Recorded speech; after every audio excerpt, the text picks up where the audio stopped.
Papasok na ako sa bilyaran. At makikita mo sa background, yung pinakamagandang babae sa balat ng lupa. Papasukin ko ngayon yung ilalim ng construction site na mag-umpisa ako sa kwarto namin na tinutulugan. Ayan. Kikita mo ngayon kung saan siya nagdadat kapag maliwanag masyado. Ayan.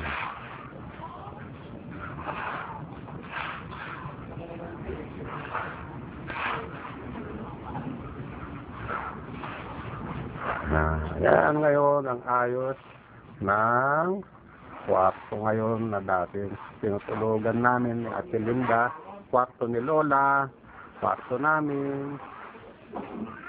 Ayan, nasa ilalim kami ng construction na ngayon. Papasok ako sa kwarto na ni Lola.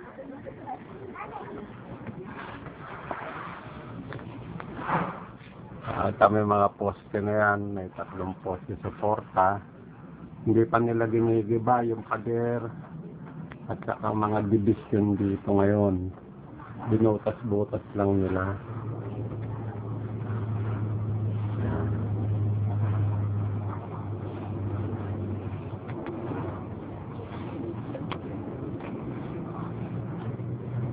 Ayan yung katre namin, nagkatiklop-tiklop. Tinakpan yung ventilador dahil tumutulo ngayon yung semento galing sa taas na sinahalo nila. Ayan. Dito naman papasok tayo sa kwarto nila Alan. Ayan ang kwarto nila Alan, puro poste na yan. Oh.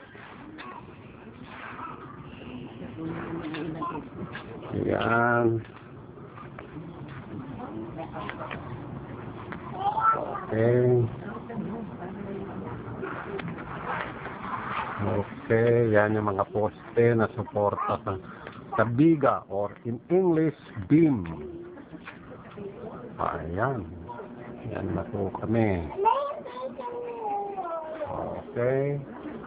Ngayon, nandito yung mag-inang princess at cat-cat. Nasa katabi. Ayan, yan sila, oh. Ayan.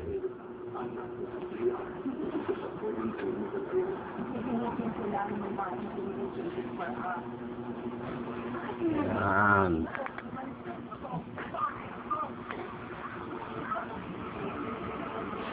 Uy, natulo pa.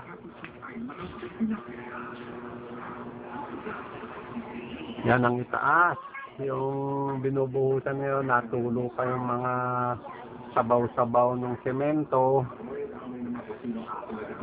Ayan. Yan sa bubungan na yan, oh. Bubungan na dati. Yung first floor, yung na binubuhusan. Okay.